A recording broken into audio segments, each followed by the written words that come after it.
हजारों GHQ के road पे, पेशावर रोड पे, पेशावर के रेडियो स्टेशन पे कोई एक कैमरे की फुटेज एक साल में क्यों शेयर नहीं की गई कि ये देखो पीटीआई वाले है, ये पीटीआई वाले हैं। उस दिन पाकिस्तान भर में सेलुलर नेटवर्क बंद किया गया ताकि पीटीआई वाले अपने वर्कर को ये न कह सके कि उधर नहीं जाना है, और उस दिन इंटरनेट बंद कर दिया गया। उस दिन पूरे पाकिस्तान में कहीं पर 144 नहीं थी, न 10 मई को थी। तो कौन सा 9 मई है जो हमने किए हैं? हमारे वर्कर आज भी पाबंद सलासल मिलिट्री कोर्ट्स में उन जराइम की सजा भुगत रहे हैं जो क्या है कि आपने इमारत को जो है इमारतों पे आपने खलफशार किया, यलगार किया।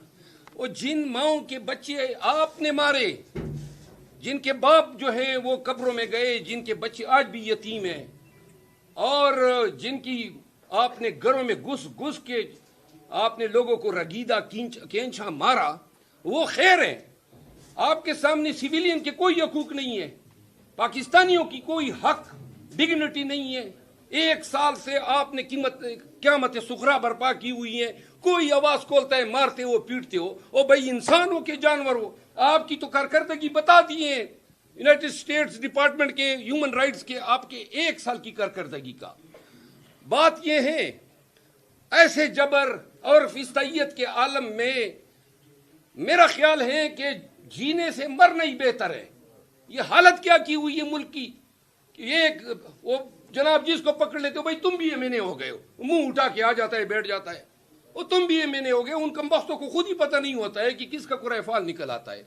ये आपका आईन है, ये आपका कानून है।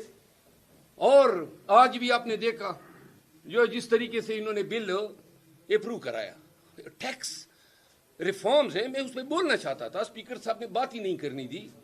आप पाकिस्तान भर के अब इन्होंने नया टैक्स लगा दिया। क्या बात है इनकी? इन्होंने पहले महंगाई की पेट्रोलियम मसनूआत में, फिर वापडा की कीमतें बढ़ा दी, फिर गैस की कीमतें बढ़ा दी, फिर पेट्रोलियम की प्राइसेस बढ़ा दिया, फिर 2.93 रुपए पर यूनिट बढ़ा रहे हैं वापडा की। और अभी शहबाज शरीफ साहब फरमाते हैं कि कुछ तलख और फैसले होने वाले हैं, बजट आ रहा है। अब इन्होंने तलख इंडिया तो दे दिया कि सूरज की रोशनी पर भी टैक्स हो गया। आपको सोलर जो एनर्जी आप घर में खुद अपने अप्लायंसेस खरीद के आप जो सोलर एनर्जी इस्तेमाल कर रहे हैं, एंड ये भी मुमकिन है कि ये सांस लेने पे लगा दे कि भाई हवा आप ले रहे हैं तो ये हवा पे भी टैक्स हो गया। पानी जो पी रहे हो जमीन दे रही है, और अत्ता के और तो छोड़ो, ये जमीन पे, खुदा की जमीन पे जो कदम रखते हो, चलते हो, इसका भी टैक्स होगा। ये इन्होंने पाकिस्तानियों की चमड़ी उधेड़ देनी है इस बजट में।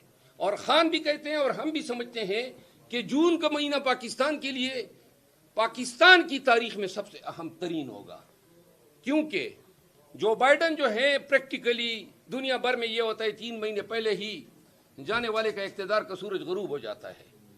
तो लिहाजा अमेरिकन एस्टेब्लिशमेंट भी थोड़ी आज़ाद हो जाएगी। और जो आप लोगों में से किसी ने पहले सवाल किया, ट्रम्प के ताज़ियाने बज रहे हैं, लाजिमन पाकिस्तान में हमेशा से जो होता है अमेरिका की आशीर्वाद उसमें ज़रूर होती है। तो ट्रम्प के आने से मैं ज़ाती तौर पे समझता हूँ, फिर पार्टी का बयानिया न समझे, क्योंकि पहले भी हमारी काफ़ी इस पे वो क्या कहते हैं क्या चाहतानी या पूछ गुछ हो चुकी। आज भी खान साहब ने फिर वही बात छेड़ दी, वो सऊदी अरब वाली बयान। तो उन्होंने, तो मैं ये अर्ज़ करता हूँ, हम उम्मीद करते हैं कि इनकी अपनी गलतियाँ। 8 फरवरी को इक़्तिदार में इनको लेना मकसूद था। पाकिस्तानियों देख लो, इन्होंने दिया क्या है आपको? सिर्फ इक़्तिदार लिया है, आगे से महंगाई, IMF के टारगेट, गंदम का फैसला, और अब कल आप देखें एक करप्ट तरीन शख्स को इन्होंने FBR का चेयरमैन लगाया हुआ है।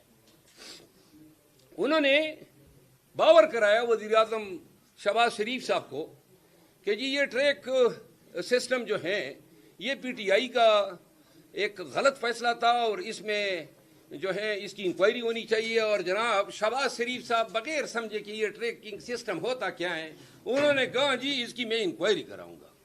ये FBR का एक इंडिजिनस आइडिया था, ये इसका PTI से कोई लेना देना नहीं था।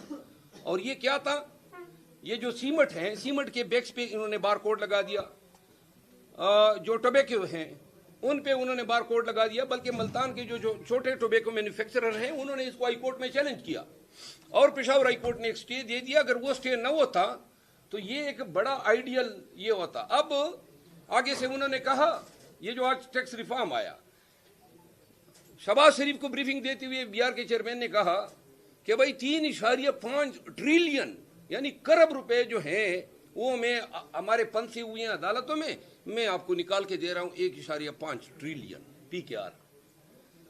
اب جھوٹ کی بھی ایک حد ہوتی ہے. 90% اپیلیں تو یہ لوز کر چکا ہے ایف بی آر. وہ تو ڈیڈ اماؤنٹس ہیں. ان میں وہ انہیں کہہ رہے ہیں کہ میں ایف بی آر کے چیئرمین نے کیا کیا, انہوں نے ابھی 23 مارچ کو ایک تمغہ دیا. وہ ایف بی آر کے ایک ریجنل کمشنر ہیں, چیف کمشنر, ان کو تمغہ دیا, اس کا تمغہ دیا اس نے کارکردگی کا, اور حضرت کو 23 اپریل 1 مہینے کے بعد سسپینڈ کر دیا بدتر کارکردگی پہ. یہ کیا نظام ہے آپ لوگوں کا یار؟ 23 مارچ کو آپ نے تمغہ دیا, 22 افسران کو انہوں نے کھڈے لائن لگا دیا کیونکہ چیئرمین ایف بی آر نے اپنی سکن بچانی تھی. حضرت نے خود ٹوبیکو کے مد میں ایسے غوطے کھائے ہیں اور ایسا حشر نشر کیا ہے. اس پہ میں قومی اسمبلی میں جو ہے عنقریب اس پہ میں تفصیلی سوال بھی ڈالنے والا ہوں. اور میں یہ جو کل افسران کو ڈی گریڈ کیا ہے انہوں نے پرائم منسٹر کے ذریعے, اور ان میں سے تقریباً سارے وہ افسران ہیں جو اس ٹیکس چوری یا کرپشن کا حصہ بننے کو تیار نہیں تھے. کوئی بات اور جی سراج صاحب, آپ نے ابھی کہا کہ آئیں گے اسلام آباد میں اس حکومت کا خاتمہ ہوگا. کچھ یہ باتیں ہضم اس لیے نہیں ہوتی کیونکہ کروڑوں ووٹ لینے والی جماعت جس کے 35 کے قریب سینیٹر ہوں, 90 کے قریب ایم این ایز ہوں, ایک صوبے میں حکومت ہے, اس کے باوجود وہ اپنے لیڈر کو جیل سے نہیں نکلوا سکتی, وہ حکومت گرائے گی. آپ یہ کہنا چاہتے ہیں نا کہ جیل سے نکالنے کے لیے ہمیں ڈنڈے اٹھانے چاہیے, بندوق اٹھانا چاہیے, اور کیا طریقہ ہے؟ چیخ گئے, ہم عدالتوں میں گئے, روڈوں پہ گئے, نعرے کیے, جلسے کیے, جلوس کیے, اور ہر جلوس پہ انہوں نے ہمیں مارا, پرچے کیے, جیلوں میں ڈالا. گزارش یہ ہے کہ ایک پاکستان عاطف پیشاب بنا ہوا ہے, یہ یاد رکھیں. یہ سب کچھ ہم بھگت گئے, ساری بدماشیاں دیکھ لی ہے. آتش پیشاب بنا ہوا ہے, ارباب اقتدار وہ اس کے ٹاپ پہ بیٹھ کے ہوکا گڑگڑا رہے ہیں. یاد رکھیں یہ سوال جب آپ کرتے ہیں معاملات کو اس نہج پہ نہ لے جائیں, ورنہ ہمارے لیے ریاست جو ہے وہ ہمارا حق ہے. ہمارے حق پہ کوئی پاؤں رکھے گا, اس پاؤں کو اٹھا کے ہم رگید دیں گے زمین پہ. خان صاحب اگر یہ ہمیں انصاف نہیں ملتا ہے تو ہم بالکل ببانگ دال اعلان کرتے ہیں, اور آج بھی خان صاحب سے بات ہوئی ہے, ہم نکلیں گے, پاکستان نکلے گا, اور اپنے زور بازو سے ہم اپنا مینڈیٹ بھی ریکور کریں گے, اور جو لوگ ہمارے دائمی حاکم بنے ہوئے ہیں ان کو واپس دھکیلیں گے.